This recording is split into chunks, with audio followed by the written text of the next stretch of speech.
I'd like to introduce our Distinguished Alumnus Award winner, Mr. Harry Johnson.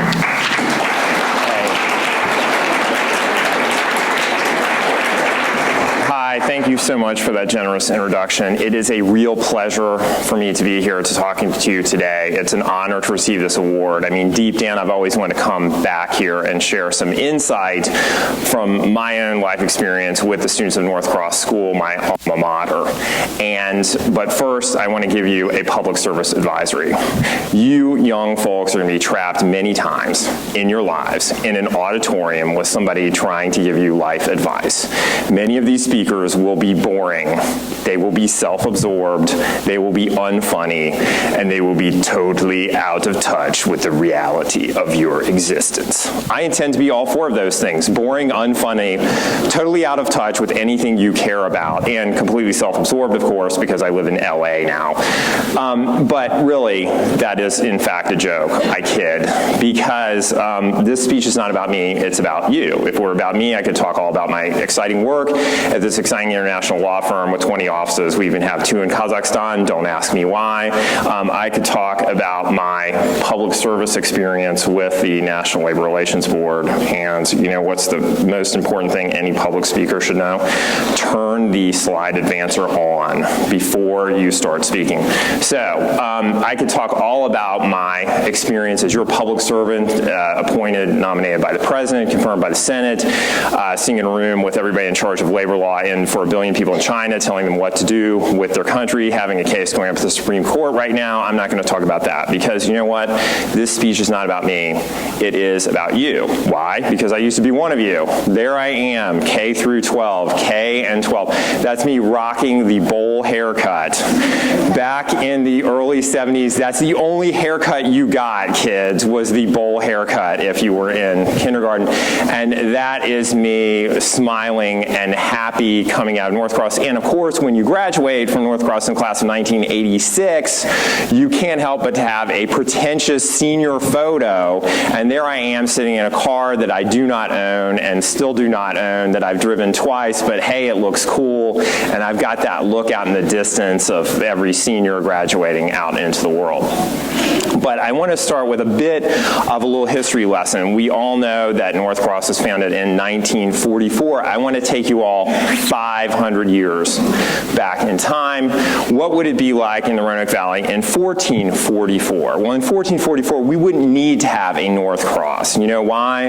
Because in February of 1444, we all would be out hunting or gathering or trying to conserve our meager winter supplies to make it through the winter. That's what our lives would be like. Me as an adult, you as teenagers, essentially we would be huddled in some little shack like that. We'd be Catawbas or Tuscaroras, and that would be the sum total of our lives. We wouldn't need a North Cross because a lot of us wouldn't survive the winter. And I want you to think about that and be thankful for the time you were born into. But my point is, here we're going to cover 3 topics. One is going to be the pace of change from this world to your world. 2 is what North Cross does to prepare you for the world you're going into, which is really amazing in terms of how information-rich and saturated with change and technology and essentially knowledge that you need to absorb. And the last thing is just life lessons that I picked up here, that you're picking up here, and that will serve you very well.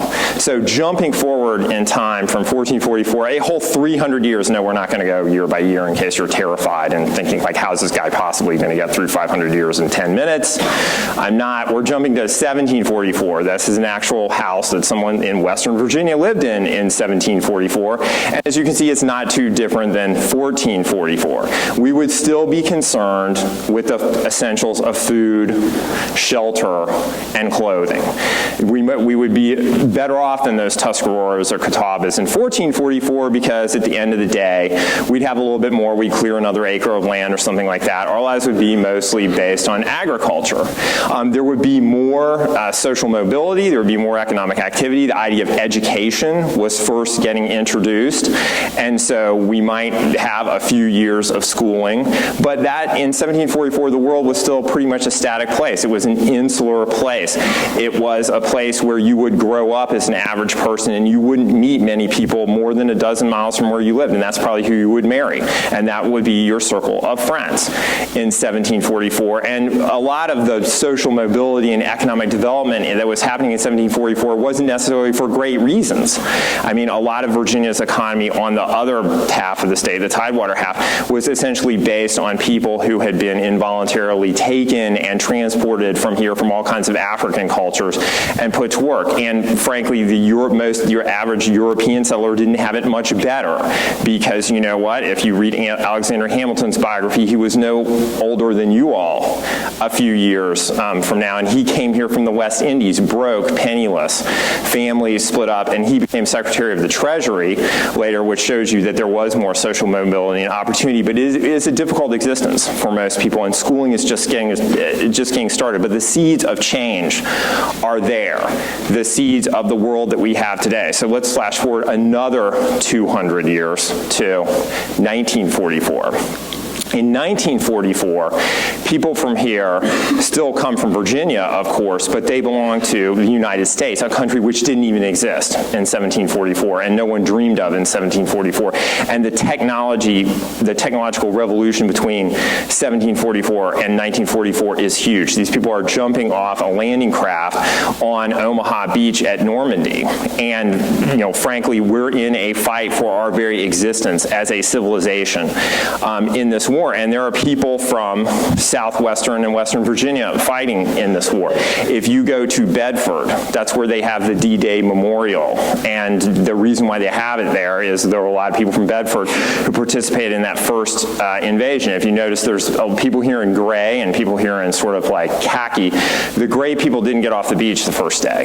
So again, be thankful for the time that you were born in, because the senior class of 1943 was essentially thrown out in the world saying, please save us, save our civilization, and come up with these achievements.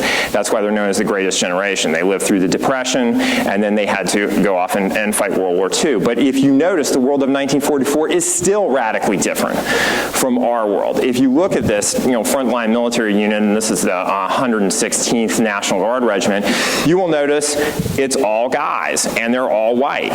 Our society is very different now. If you look at our military, we have men and women fighting, and we have people from every ethnicity in it. And that in 1944, I'm sure you have some relatives who were alive then, or if you don't, you can find someone who was alive then, who was a teenager. Sit down and talk to them for about 30 minutes or so about what was your life like when you were my age. And you will find out that there were so many dramatic differences, even though there are quite a few similarities. And so one really easy one, I imagine a lot of you all have smartphones. In 1946, which is 1944 plus 2, see, I still remember the math that I learned here at Northcross. This was the first computer came out, the ENIAC. See this little person here? That's a person. That's like 1,800 square feet of computer with vacuum tubes. The smartphone that you have in your pocket, or your iPod Touch, is somewhere between 1,000 and 10,000 times more powerful than this. So these people are here thinking, oh, we've developed this great computer. That's how much our world has advanced. And you can see the pace of change and the amount of knowledge that a person has to pick up is getting greater and greater all the time. You live in an environment saturated with information, with technological development, with cultural change. And you may be sitting here right now sort of, freaking out about why that is and what we can do about it. But that's why Northcross School was founded, to give you all a launching pad into this world. Now, of course, the future ahead is going to be even more different and even more exciting than what I just told you. Even between my time and your time, things have radically changed. When I first started my job, basically they said, Harry, you're going to be a lawyer, and your day is going to be spending 6 to 8 hours a day in a library of paper-bound books, reading legal cases basis, doing legal research at a very leisurely pace. Nowadays, I get dozens of emails a day. Sometimes I get a little automatic scheduler that says, by the way, you have a conference call in 20 minutes. And I have to get on, I have to absorb a ton of information. I have to, from whatever they're sending me, I have to use my training and my education to come up with the best, it's like a pop quiz, the best answer I can to a legal problem. And that was true when I was in government service as well. The pace of everything is much more rapid. In 1986, when I was a senior here, I came driving into school in a beige Ford Escort L station wagon. It could go up to 60 miles an hour. The most exciting technological advance it had was cruise control. I was really excited about that because when I went to college, I could just go, hey, I can drive 55 all the way up Interstate 81. Wonderful. Today, I drive an electric car. It auto steers itself at 100 miles an hour. It's connected to Wi-Fi and it updates itself every 2 weeks. And basically, if I wanted to, I could summon up an app and have it drive out to meet me. Now, I don't do that. Why? Because the car will think it's better than I am, and one day it will just drive off on a vacation. It will never come back and see me again. So you don't let your car feel like it doesn't need you anymore when you're driving your future car of the future. Another thing, we were looking at 1944. In 1944, the dominant technology, the dominant medium was radio. It took radio 38 years to reach 50 million regular users. In your day, it took Twitter 9 months to reach 38 million users. They have said, various scholars who study this stuff have said that every piece of content after the year 2006 is greater in scope. In other words, there's more content, there's more information to learn produced after 2006 than the prior 20,000 years before 2006. That is the world you're going into. It's a world of Bitcoin, it's a world of artificial intelligence, it's a world of drones, it's a world of androids, it's a world of information and disinformation and cultural change. And again, you may be thinking, Mom, come get me, and I want to hide under my bed for the rest of the day. But no, this is Founders Day, and we're here to celebrate. And the reason why is when the founders founded this school, they saw all this coming. They saw you would have to deal with it. They gave you a shot, but not just a shot to make in this world the best shot, the best education we have to offer here in the Roanoke Valley. That was Margaret Northcross's objective and the founders' objective, and they succeeded because you know what? When I came here, I had an elite group of teachers every step of the way. Now, I didn't realize it when I was in like kindergarten or 4th grade or anything like that, but I had fantastic teachers here. Gates DeHart of the DeHart Project, I was in his classes getting my first initial inklings of, wow, you know, this is what the human experience is. This is what the human condition is. I had Margaret Grayson. I learned about the beauty and structure of language from her, the power of myth making. If you read the Aeneid, it is an amazing story. It even involves some time travel that goes on in there. I had Richard Cook, who I know is here today. He explained to me not only the details of history, but why those details matter and why they should matter to you with a lot of humor. He probably still tells the same joke, which is like, why did the English beat the Spanish Armada? Does anyone know? Because the English ships got more miles to the galleon. It's hilarious. Anyway, but in any event, I think it's funny. So, in any event, you may be asking, like, okay, well, that's all great, Harry, but at the end of the day, how does this relate to me? Well, this is the reason why the founders brought so much talent here, and I'm very sure that the teachers here today are the cream of the crop, just like they were back in my day. And there's so many, I can't even mention them, like Hugh Marr, my friend Bill Bailey's mom, Elsie Bailey. They were all fantastic teachers. Doc Maycock, I had him as well. But here's the reason why we brought all this talent here today to teach you.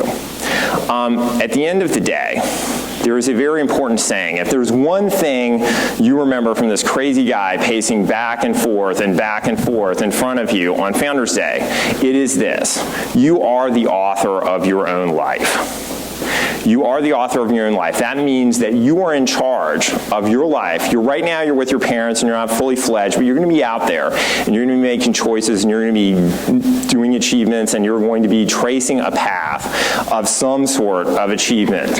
And you are the author of that, ultimately. But here is where you learn to build and craft the pen that is going to write the story of your life. That is what all these teachers are here for you to do, to put that pen together so when you write the story of your life, it's an amazing story at the end of the day. It is not a story, it is a story where people will write about what you have done, who you have become, and what you have achieved. So you can go about this one of two ways. You can just sort of drift through here and be like, okay, I'm really happy to have the pen for my life to be a nub of drab chalk, or I can use everything that Northcross has to offer me, which is basically a 64,000 color 5K high-def electronic stylus, and put that together and go out and achieve. And you will write your own story with that. Because when I used to come in, I remember when I was in 7th or 6th grade, lying down in my bed saying, when is school ever going to be over? I'm always going to be a student. Well, you're not at the end of the day. And what we call school is really a word that is too diminutive and too modest for its own good. What we call school is really, when you walk in here every day, it's a seminar on the modern world. It's why everything is the way it is, why everything works the way it works, and what everything could become in the future, starring you being taught by Northcross in high definition reality. Now, of course, I think in movie titles because I'm from LA, but that is really what it is. So don't come in here saying, oh, this is just another day of school and blah, blah, blah, I'm just gonna get through it, and so on and so forth. This is where you craft that pen. And then the question becomes, what can you do with it? What can you do? Northcross gives you a lot of guidance, a lot of help, and a lot of guidance on what can you do. But ultimately, the implicit question in what can you do is what should you do? And that is a moral question. It is a much deeper question. And what can you do and what should you do is something that every generation asks the generation after them. Those kids from the senior class of 1943 that hit the beach on D-Day, the generation before them were like, show us what you can do, save us because we've messed everything up, putting you in this situation. I don't think my generation is handing off to you such a deal like that. Our situation is more like, what can you do to stand on our shoulders, to finish what we haven't finished yet, in terms of justice, in terms of technology, in terms of development, education, science, research, all of that. And that's where the other part of Northcross comes in, and it's very handy. Northcross, of course, one of the symbols of Northcross is the compass, and the yearbook is the compass now, and the compass now is a lot different than the compass when I graduated, but this is the original iteration of the compass. And if you notice, there's a little Latin in here. You notice Veritas Vincit is actually off to the sides, whereas on your current logo, it's in the middle, but it says here, to show a way of life. And the original founders were very express about, we are going to show you not only what can you do, but what you should do. That all starts with the honor code.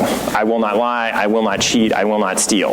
You follow that code for your life, you're going to be a much happier person. I've had a lot of rich moral victories applying what I learned at this school, and every time I failed, it's because, on that level, it's because I forgot, or I didn't listen to what they taught me here in kindergarten.